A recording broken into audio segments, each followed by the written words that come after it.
Bueno, seguimos con esta última clase.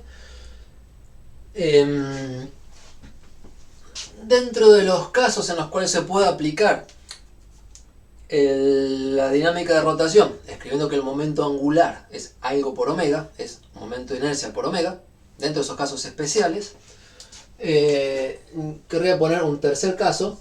Vimos cuerpos planos, vimos cuerpos rígidos con eje fijo que pasa por eje fijo que coincide con un eje de simetría que pasa por centro de masa y todos los derivados con teorema de Steiner, ejes perpendiculares. Y ahora les cuento que también podemos trabajar un caso sin eje fijo. O sea, no es un cuerpo montado a un eje que solo puede dar vueltas alrededor de ese. Es un cuerpo viajando en general. Y si lo miro en azul andaba feo, flojo, perdón. Sin eje fijo.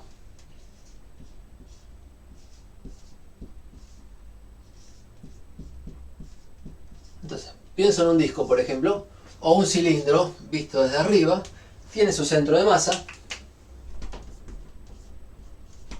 y el centro de masa en principio puede estar moviéndose con cierta velocidad del centro de masa y cierta aceleración, y el cuerpo puede estar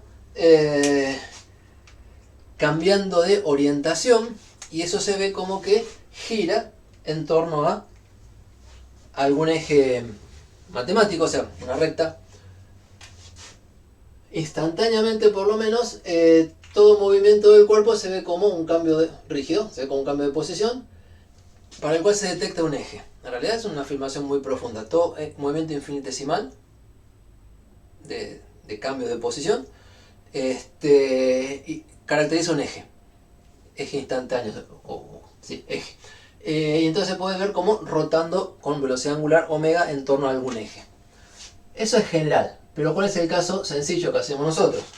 Insisto que estamos escribiendo casos donde podemos trabajar más sencillo. A ver.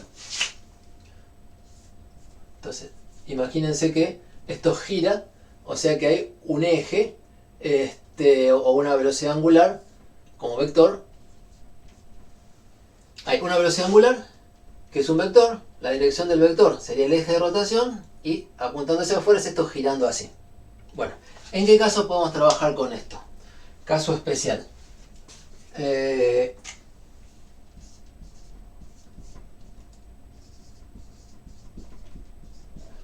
Sí, observamos. Porque pasó, porque está armado así. Sí, observamos que la velocidad angular con la que esto gira sobre el centro de masa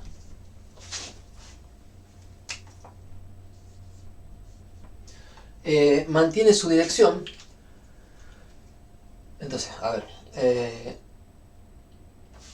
lo quiero decir de otra manera. Voy a poner omega entre paréntesis y cuando digo omega estoy pensando en el eje de rotación. Si observamos que el eje de rotación libre, o sea, el cuerpo lo veo como que está dando vuelta alrededor de algo, pero no es fijo, no sé qué es. Lo identifico y si veo que el eje de rotación se mantiene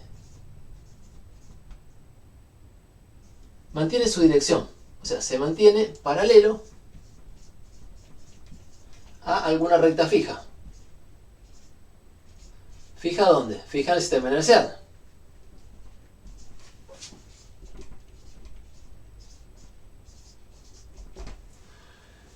Entonces podemos hacer una maniobra que va a entrar acá en un renglón, en dos renglones, en lo que queda del pizarrón. Voy a agarrar algún...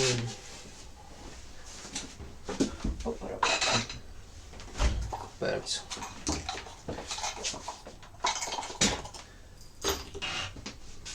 Por ejemplo, este mate. Es un cuerpo que es lo que se va a llamar un sólido de revolución. Tiene un eje de simetría y la forma de esto es como darle la vuelta al eje. ¿Sí? puedo imaginarme entonces una línea que pasa por el eje del mate. Si yo veo que cuando esto se mueve, gira sobre sí mismo, pero ese eje, esa línea, se mantiene en la cierta dirección, no cambia, se mantiene paralela.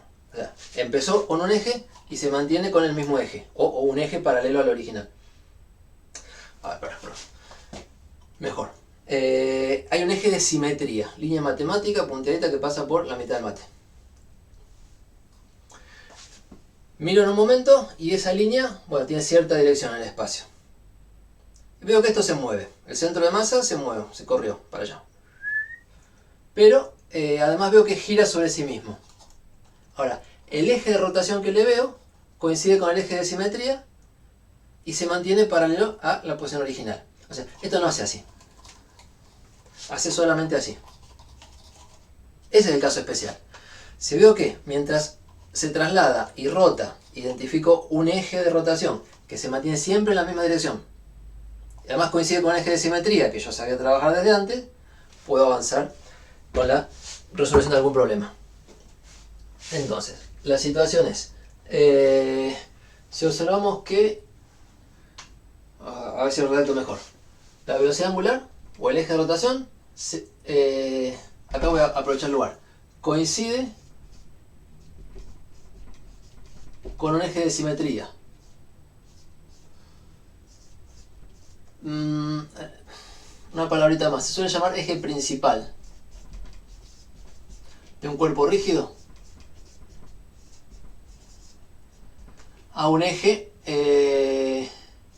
bueno, a los ejes especiales que estamos hablando, a un eje donde si este es el eje y tenemos la velocidad angular, entonces el momento angular apunta igual que omega.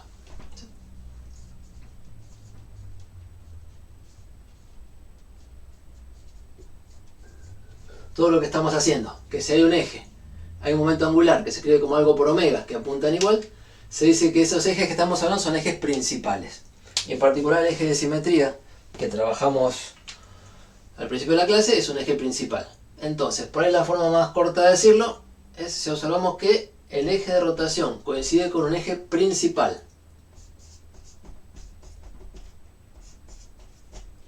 Del cuerpo.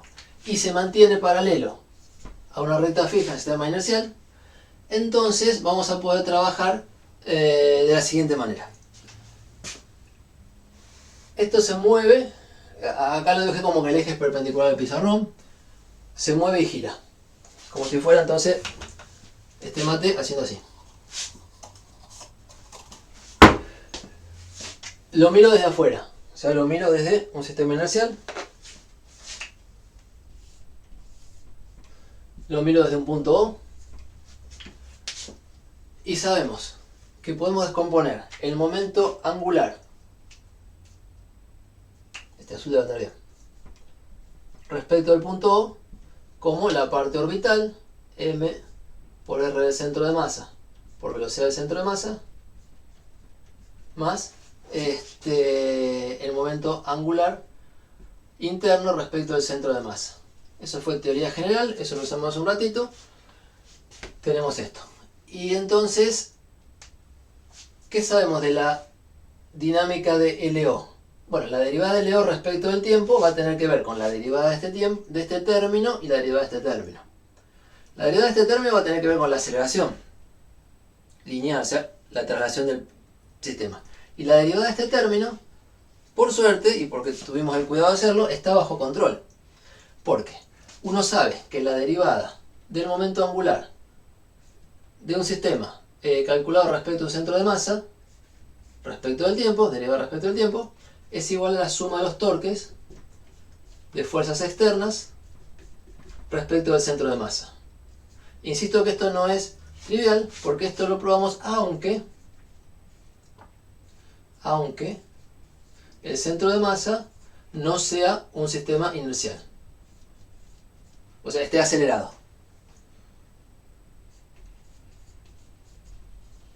Ya desde hace rato que todas las leyes de Newton valen en sistemas inerciales, por eso es tan importante decir que consideramos las cosas respecto de un punto O fijo en un sistema inercial, pero además respecto al centro de masa también lo podemos decir. Es una propiedad que demostramos. Entonces, en estos problemas uno puede trabajar la parte orbital por un lado. ¿Y cómo la trabaja? Y diciendo que la suma de fuerzas externas sobre el sistema, ya saben, es igual a la masa del sistema por la aceleración del centro de masa. Y conociendo la aceleración del centro de masa, sabemos la derivada de esto. Y esta parte se trabaja diciendo la suma de torques es igual a la derivada del momento angular respecto al centro de masa respecto al tiempo. Entonces, se puede manejar por separado la rotación respecto del centro de masa perdón, todavía no estoy en el caso especial. Esto era teoría general. ¿Qué es lo especial? Que el L' del centro de masa, momento de inercia respecto del centro de masa, lo podamos escribir como, momento angular respecto al centro de masa, lo podemos escribir como un momento de inercia por la velocidad angular. El caso especial es este. Mientras el eje de rotación se mantenga coincidente con el eje principal y no se desbalancee, se mantenga paralelo a sí mismo, vamos a poder hacer esta parte. L igual a I por omega. Por eso es caso especial. Y entonces, si ponemos esto acá adentro, la derivada de esta es el momento de inercia por la derivada de omega, que es la aceleración angular. Lo especial es esta última parte. Recuadro dos veces. Entonces, hay problemas donde los miramos y decimos, sí, acá no hay eje fijo, pero mira, el cuerpo está rotando alrededor de tal línea. Y esa línea siempre es la misma. Y entonces vamos a usar suma de torques igual a aumento de inercia por aceleración angular. Entonces, ese es el bocadito de teoría para enmarcar los problemas, donde el ejemplo más típico es el de rototraslación. Rotación y traslación. Insisto, esto es trasladarse y rotar. Combinados ahora. Avanzamos, últimos ejemplos, todo combinado. Pero bueno, insisto, el marco teórico. Escribir suma de torques igual a I por alfa no siempre se puede. Solamente se puede cuando el momento angular se deja escribir como I por omega. Y en estos casos es cuando el eje de rotación, se traslada junto con el cuerpo, pero se traslada paralelo a sí mismo. No se desalinea de alguna manera.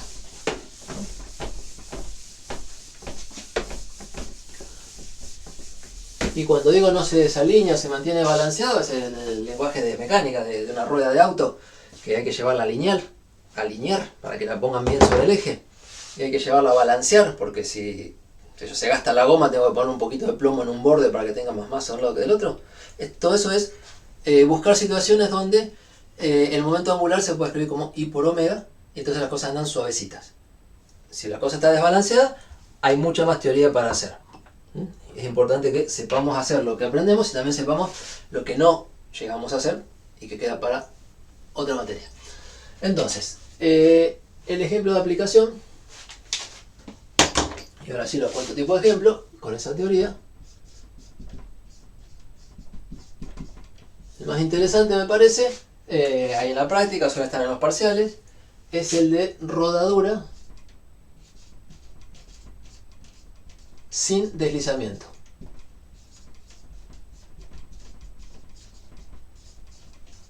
Empieza un problema y dice, un cuerpo de tal forma rueda sin deslizar. ¿Qué significa? Bueno, primero que hay un camino. Puede ser recto horizontal, puede ser recto plano inclinado, puede ser tipo pista. Lo miro de costado. Hay un cuerpo con forma de rueda, o sea, un corte tipo circunferencia. Lo dibujamos así. ¿Qué puede ser este cuerpo? Bueno, puede ser un cilindro, que no le veo el espesor. Puede ser un disco, bien paradito. Puede ser una esfera. Puede ser un cilindro hueco o un cilindro macizo. O cualquier cosa que esté claro que tiene. Voy a dibujar más grande. Un pedacito del camino. Está claro que tiene forma de corte tipo circunferencia. Hay un centro. y hay un radio. Y el cuerpo es simétrico, así que el centro va a ser el centro de masa. O sea, el centro geométrico va a ser el centro de masa. ¿Sí? Está dibujado con compás, quiero decir. Entonces, ¿qué pasa cuando esto camina? Bueno, a ver si todavía está azul. Digamos que gira para este lado, por ejemplo, vaya en bajada. Podría en subida, después ustedes hacen todos los casos. Por ejemplo, que vaya girando así. Entonces, hay un eje. Bueno, cuando gira así, hay un eje de rotación, hay una velocidad angular que está apuntando hacia adentro. O sea, dibujan así con la flechita curva, pero por favor siempre piensen que es un vector y entonces omega vector proyecta para adentro es que está girando así. ¿Cuál es el eje de rotación? Y bueno, el centro de masa se traslada con una velocidad, con una aceleración seguramente. La velocidad va a ser paralela al camino, porque siempre se mantiene una distancia r del camino. ¿Sí? Y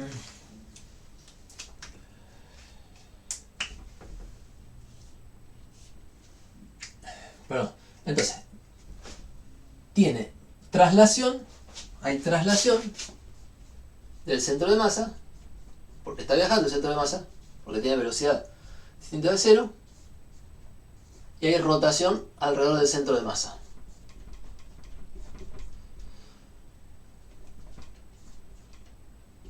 Siempre se puede hacer esto.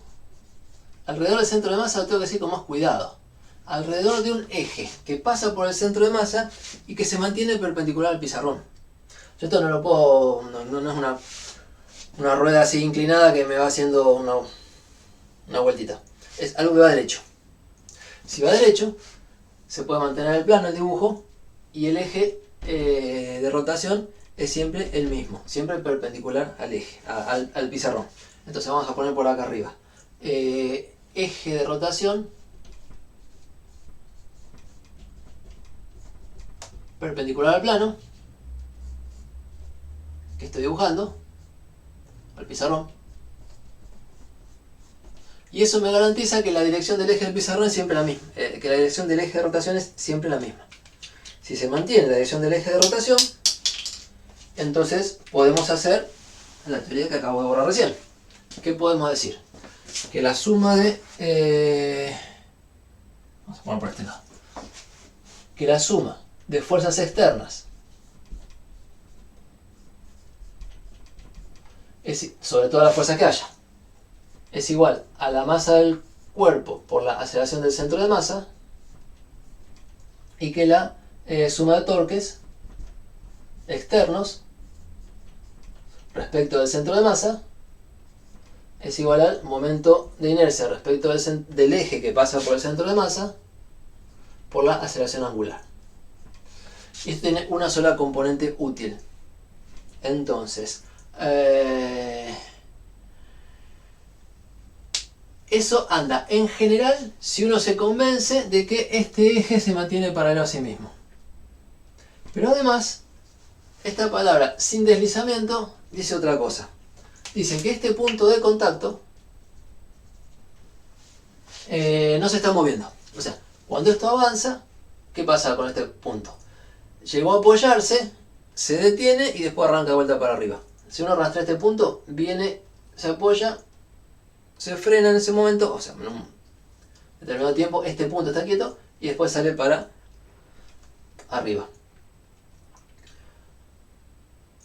Entonces, este punto, el punto de contacto, es tal que, si pienso esto como contacto entre dos superficies, o contacto de un punto con una superficie, este punto no desliza respecto a la superficie. Eso es una rueda que rueda y avanza sin deslizar, sin arar. Entonces, el punto de apoyo está en reposo y las superficies no tienen deslizamiento relativo. Eso es sin deslizamiento. Y eso impone varias cosas al problema. Unos vínculos geométricos. Dice que cuánto gira se relaciona con cuánto avanza.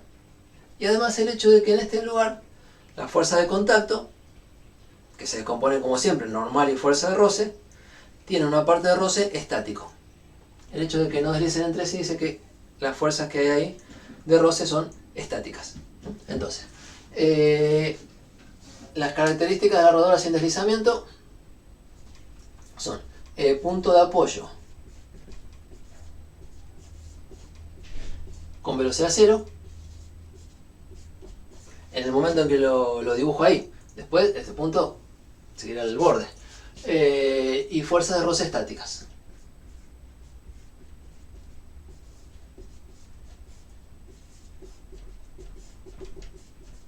Por un lado. Y por otro lado, le decía que hay un vínculo geométrico. Entonces, tercera cuestión, hay un vínculo geométrico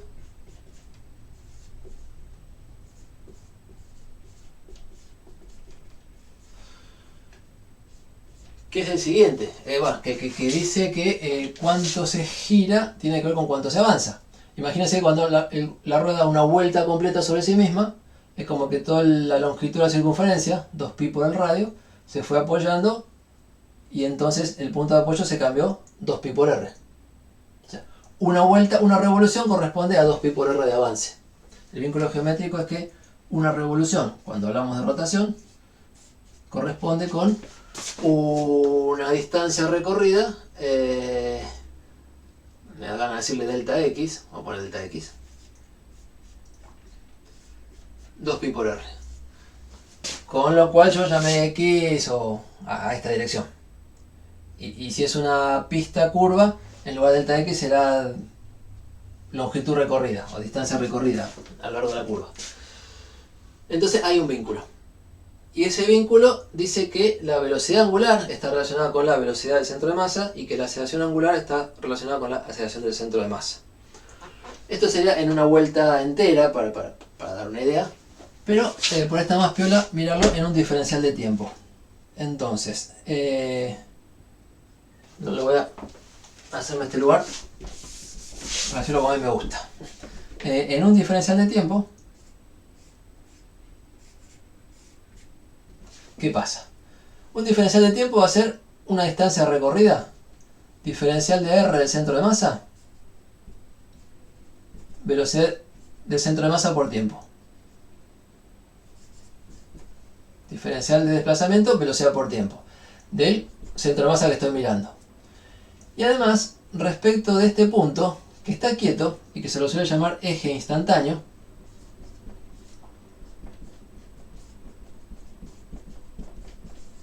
se puede mirar a la rotación del cuerpo como si volcara sobre este punto. Como si volcara. ¿Sí? Entonces, respecto de este eje instantáneo, este punto, que está a una distancia, el centro de masa, que está a una distancia r, cuando se mueve esa cantidad en esa distancia, o sea, desplazamiento paralelo al plano, también gira un ángulo. ¿Y cuánto vale este ángulo? Bueno, arco sobre radio. Es el módulo de la velocidad del centro de masa. Entonces, en un diferencial de t tenemos un diferencial de r del centro de masa, que es velocidad por diferencial de tiempo, del centro de masa por velocidad de tiempo, y un diferencial de ángulo girado, que es arco sobre radio. El arco es el módulo del diferencial de r, o sea, el módulo de la velocidad del centro de masa por diferencial de tiempo sobre r. Y esto permite escribir que la velocidad angular, ¿sí? O sea, a nivel de desplazamiento y lineal y angular están las relaciones. Vamos a hacer así, lo junto. Como acá puse módulo, lo que me sale es que el módulo del diferencial del r del centro de masa, que es esta parte de módulo, en lo que está acá arriba, sería ángulo girado por radio. Ahí está más lindo, me parece. Distancia recorrida, ángulo girado.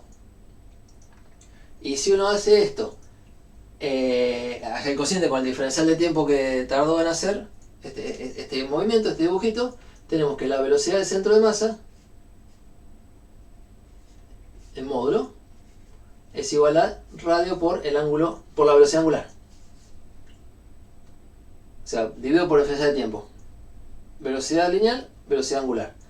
Y ojo que la velocidad angular, bueno, por el módulo de la velocidad angular. Porque la velocidad angular tiene un eje y respecto de ese eje tiene signo positivo o negativo la componente. Entonces esta relación vale en módulo.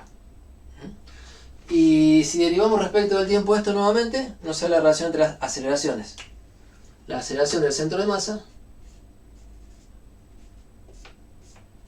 es R por la derivada de omega respecto del tiempo, que es el módulo de la aceleración angular. Insisto, puedo trabajar acá con módulos muy tranquilos porque es una sola componente. Omega, alfa, el ángulo girado tienen solamente componente en el eje de rotación. Entonces, el vínculo geométrico pasa por lo que se avanza, tiene que ver con lo que se gira, la velocidad con que se avanza tiene que ver con la velocidad con que se gira, la aceleración con que se avanza tiene que ver con la aceleración con que se gira. Entonces la parte traslacional y la parte rotacional están unidas por este vínculo, o están vinculadas. Bien. Esa es la teoría para hacer los problemas de rototraslación. ¿Y cómo sería un ejemplo? Ahí llegamos que me pedía Juan Manuel al ejemplo. Tengo elegido uno. Esto podría ser entonces un camino horizontal, un camino inclinado. Si es inclinado puede venir esto en bajada, puede ir en subida, o puede ser también algún problema de pistas, donde no se va a preguntar tanto detalle, pero va a tener más pinta de conservación de la energía. De cuando llego a tal altura, con qué energía, con qué velocidad estoy. Permiso. Entonces, en particular,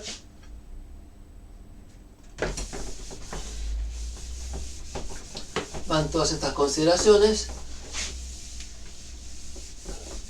Voy a dejar esto para la práctica y el vínculo que acabo de borrar de ahí, que es que el módulo de la aceleración del centro de masa es igual a el radio de la rueda por la aceleración angular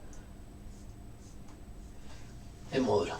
Entonces, tengo elegido un problema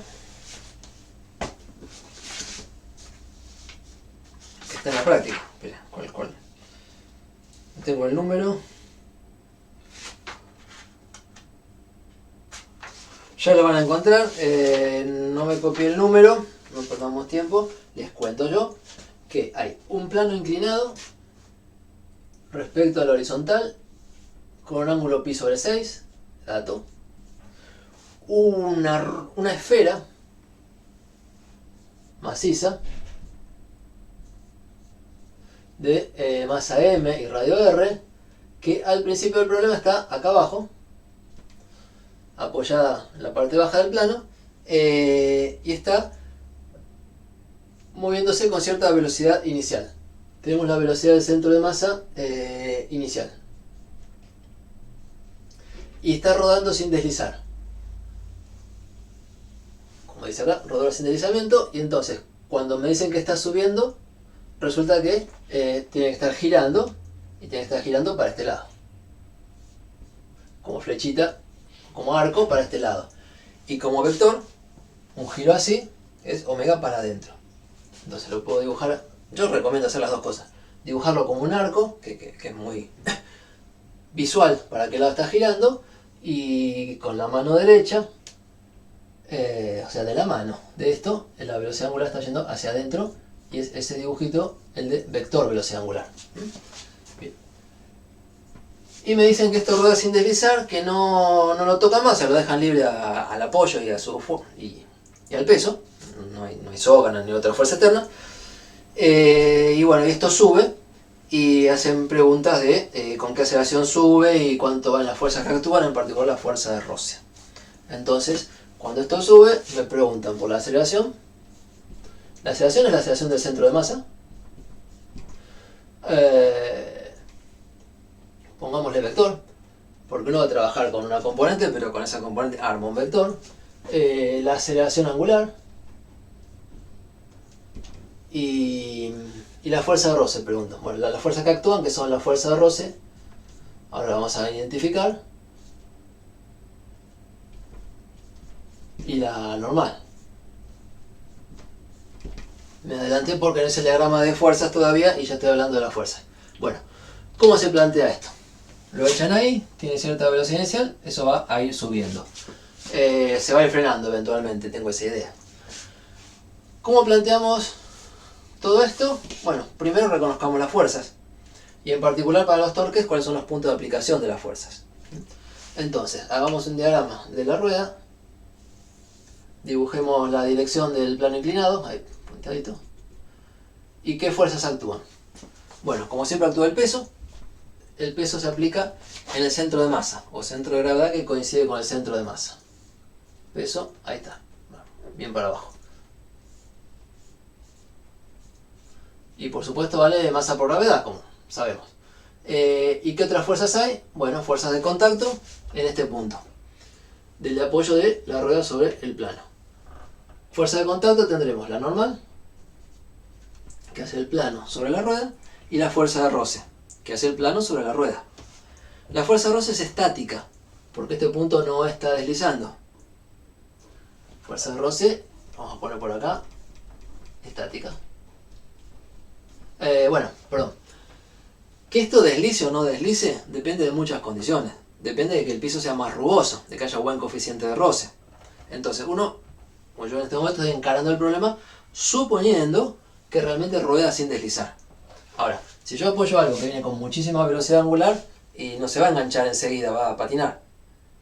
Entonces, estoy bajo la suposición de que se logró el régimen de rodadura sin deslizamiento. Básicamente que el roce es suficientemente grande para dar lo que le pidan.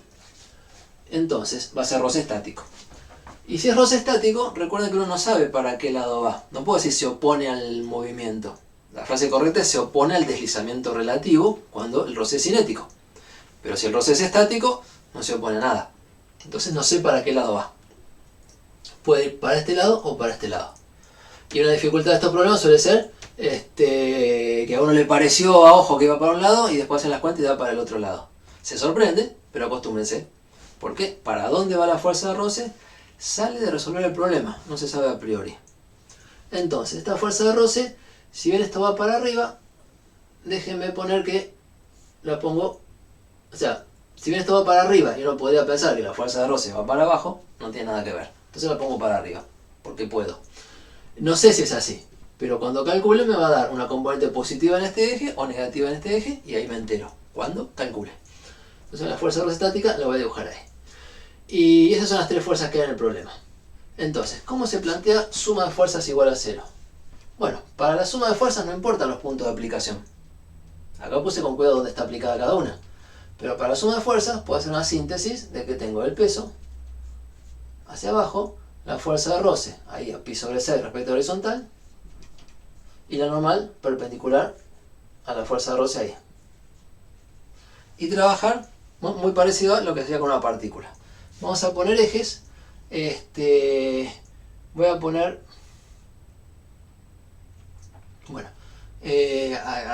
para elegir los ejes. Un eje X y un eje Y en el plano y un eje Z para afuera. Cuando elija los ejes, voy a tener cuidado. Recomendación. Dos cosas. Una, si uno quiere hacer los productos vectoriales que hay en el tema con componentes, sabe que tiene que usar sistemas de ejes cartesianos derechos, donde el versor Y por el versor J debe el versor K. Si quiere hacerlo con módulos y ángulos, no es tan... puede saltear eso. Pero si quiere hacerlo con componentes, y yo voy a intentar respetarlo, el sistema de ejes derecho. Y además, como va a vincular la traslación con la rotación, me gustaría no tener problema con los signos.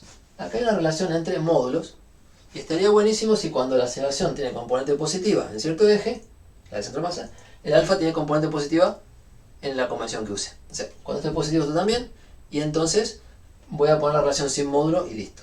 Si cuando esto es positivo esto es negativo, y voy a tener un signo menos dando vuelta que me molesta. Entonces, ¿cómo hacemos para que no nos moleste? Bueno, elijamos la rotación para este lado. ¿La pongo positiva o la pongo negativa? Digamos que la pongo positiva, elijo yo. Y entonces, cuando esto rueda así, avanza así. Cuando esto rueda así, sin deslizar, avanza como para arriba o a la derecha. Entonces, esta dirección es positiva. Esta es la positiva para la rotación y esta es la positiva para la traslación. Si hago eso, entonces a una velocidad positiva le corresponde una velocidad angular positiva le corresponde a una velocidad lineal positiva. Y a una aceleración con cierto signo le va a corresponder aceleración con el mismo signo. Entonces vamos a tener cuidado de respetar esto. Esto se parece a cuando hacían en la práctica 4 dos cuerpos con un hilo y decían, bueno, uno acompaña al otro, así que lo que sea positivo para uno, que sea positivo para el otro también. Bueno, lo que es positivo para la rotación, positivo para la traslación. Entonces voy a elegir así. El eje X lo voy a poner positivo hacia arriba, así como este. El eje Y, el eje Z primero, porque si omega para este lado es positivo, quiere decir que el eje Z lo quiero para adentro. Entonces el eje Z lo voy a poner para adentro. ¿Sí? Para que este sentido de giro, que apunta hacia adentro, lo pueda llamar positivo como componente, necesito el eje Z hacia adentro. Y si el eje Z apunta hacia adentro, uno necesita que X por Y de Z. Si dibujo el Y para allá afuera, para arriba, como se nos podría haber ocurrido, X por Y me da para afuera, así que no me gusta. Voy a elegir el eje Y para abajo. ¿Sí? ¿Qué logré con esto? Bueno, un X donde lo que quiero positivo es positivo, un Z donde lo que quiero positivo es positivo, y un Y que acompaña formando un sistema derecho. Así que X por Y vaya en la dirección de Z. Entonces, con esta convención de signos, y el problema lo puedo abrir, el problema les iba guiando por esta discusión. Mejor lo abro para... o si lo ubicaron.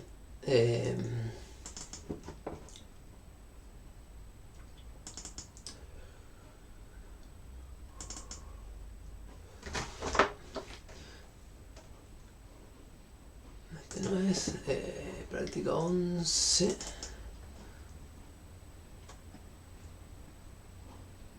Estoy con el problema 10. Problema 10.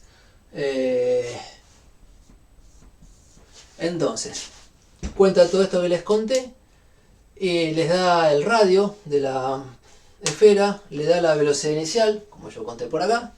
Tipo dato. Con número, ¿verdad?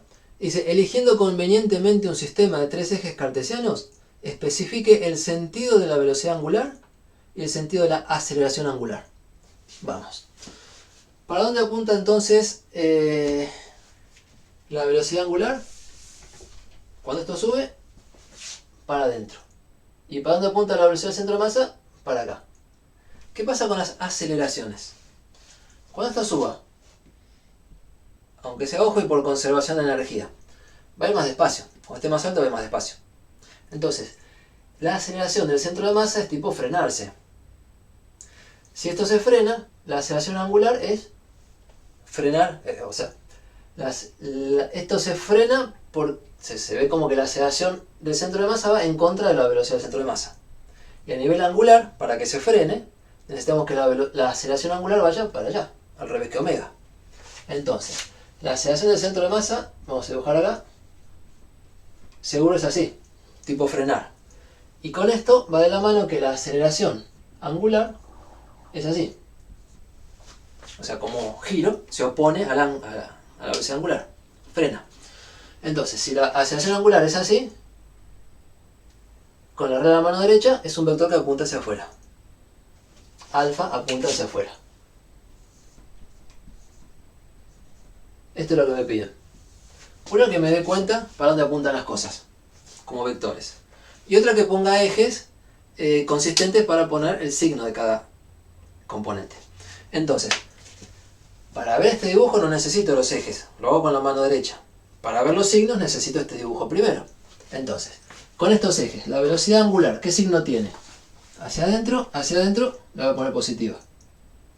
Y la aceleración angular, hacia afuera, en el eje Z, siendo que positivo es hacia adentro y negativo es hacia afuera.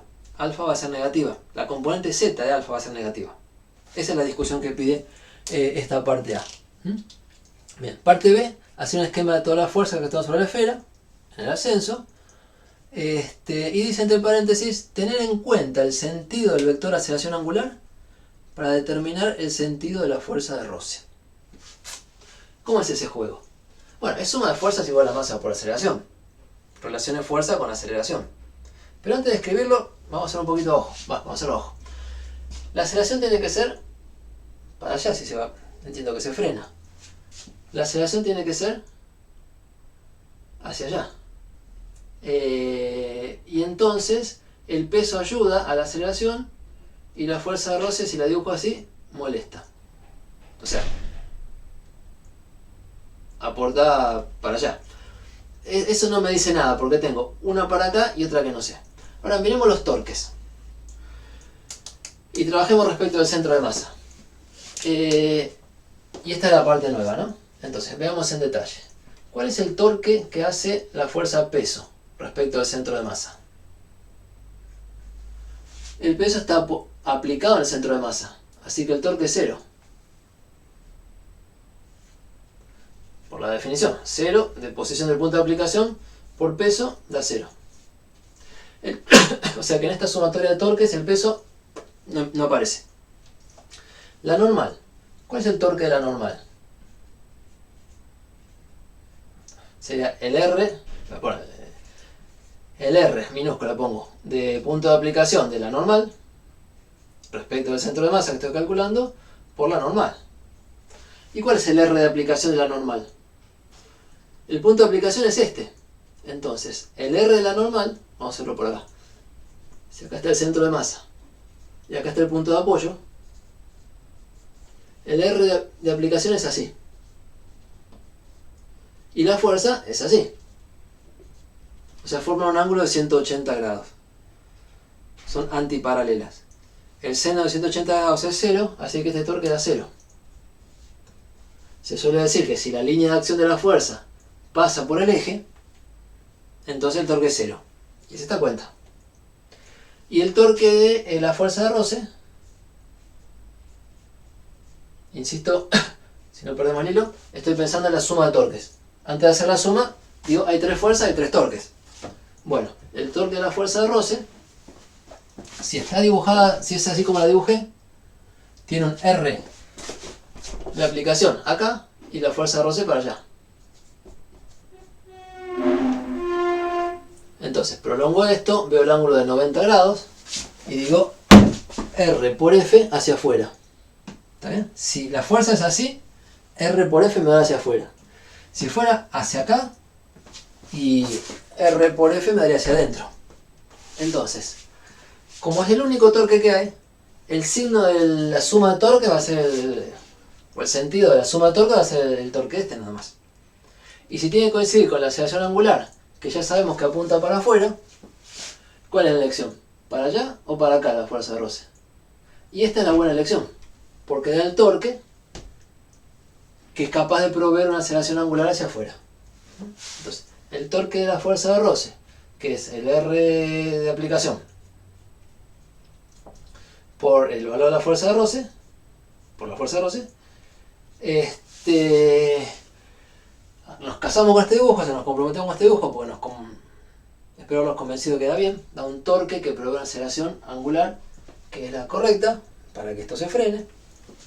Y si apunta para afuera, lo voy a escribir como, negativo, lo voy a escribir con el versor K del eje Z, y negativo porque apunta al revés que el eje.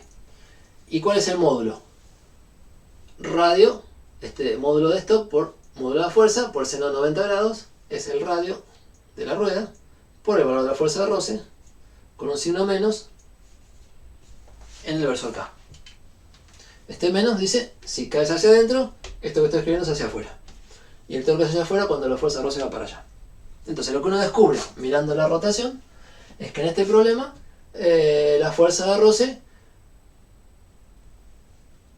es la única que está haciendo torque capaz de proveer la aceleración angular.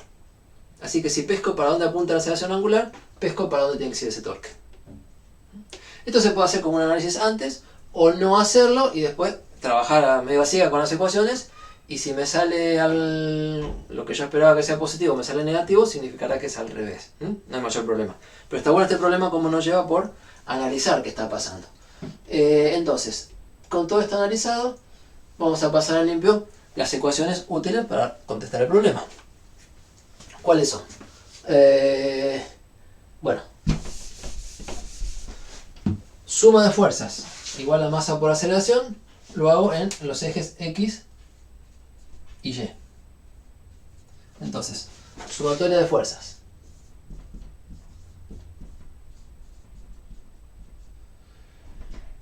En el eje X y en el eje Y, o así como cartelitos, ¿qué encontramos?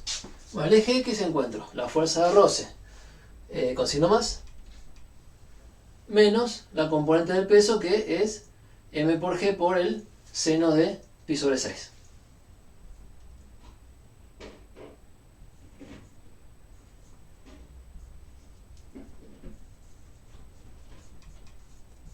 Seno, ¿verdad? Sí. Porque estamos de pi sobre 6.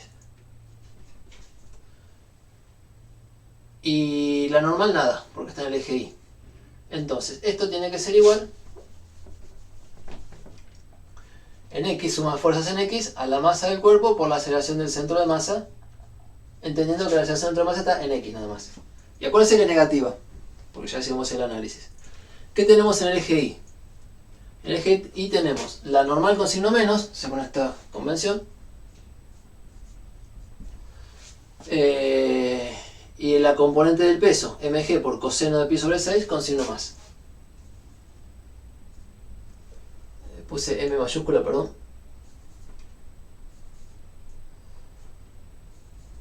Mg coseno de pi sobre 6 con signo más, y la fuerza de roce no tiene componente en Y, y esto tiene que ser igual a la masa por la componente Y de la aceleración del centro de masa, que es 0. ¿Por qué? Porque la aceleración del centro de masa va a ser paralela al plano, y perpendicular al plano no tiene componente, como hacíamos con partículas.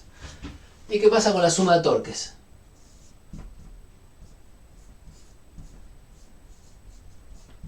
Bueno, de esto me voy a quedar nada más que con el eje Z. Los torques y la aceleración angular y la velocidad angular viven en el eje Z, la única componente útil. Entonces, en el eje Z, ¿qué tengo? Torque del peso 0, torque de la normal 0, torque de la fuerza de roce menos R por F de roce. Lo único que quedó es menos R por F menos R por fuerza de roce. Y eso tiene que ser igual a ¿qué? Suma de torques es el momento de inercia del cuerpo respecto del eje que pasa por el centro de masa por la aceleración angular. Componente Z. Que va a ser negativa. Ya de acá sale limpito que alfa se despeja negativa. ¿Sí? Y sin que me patine la fibra, a ver, ¿qué tenemos hasta acá? Bueno, tenemos tres ecuaciones con cuántas incógnitas. La aceleración del centro de masa es una incógnita, la aceleración angular es otra incógnita, la fuerza de roce es otra incógnita, van 3, y la normal es otra incógnita, van 4. Y tenemos tres ecuaciones con 4 incógnitas, señal de que falta algo. Y lo que falta es el vínculo. Si quieren verlo más sencillo, la normal se despeja de acá directamente. Quedan dos ecuaciones, la primera y la última, con 3 incógnitas. Las aceleraciones y la fuerza de roce. Bueno, pero la aceleración del centro de masa y alfa no son independientes. Resulta que la aceleración del centro de masa, una de las dos, la aceleración del centro de masa es alfa por el radio de la rueda, por el vínculo que había hecho acá hace un ratito. Y hoy lo había puesto en módulo, en general es en módulo, pero acá va bien con los signos, porque tuve cuidado de que cuando esto es positivo, el giro es positivo, la traslación es positiva. Entonces, si los dos son positivos anda bien, y si los dos son negativos también anda bien, que es el caso, lo venimos analizando ahí. Esta alfa sale negativa, esta A esperaba que sea negativa, y este vínculo lo respeta. Entonces, o pensamos que le agregamos una ecuación y ya estamos, o pensamos que con esta ecuación reemplazamos y nos eliminamos una incógnita. Por ejemplo, en lugar de alfa puedo poner A del centro de masa sobre R. Permiso, lo hago acá encima.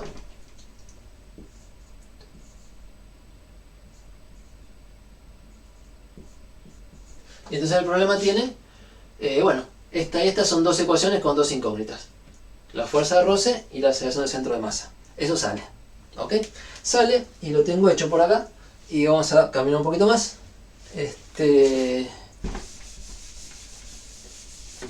Bueno, y explico en otros ejemplos sin hacer, pero este es el esquema de rotación, traslación, puesto con torques y fuerzas y signos y todos los detalles. ¿Cuánto vale el momento de inercia si es una esfera? El momento de inercia vale 2/5, estaban las tablas, de masa del cuerpo por radio al cuadrado. Y entonces, una vez que pusimos todo eso, insisto, para verlo, este es el momento de inercia. Y bueno, empezamos a operar. R cuadrado simplifica con este, y un R de allá simplifica con R de acá. Y entonces las dos ecuaciones que tenemos son que la fuerza de roce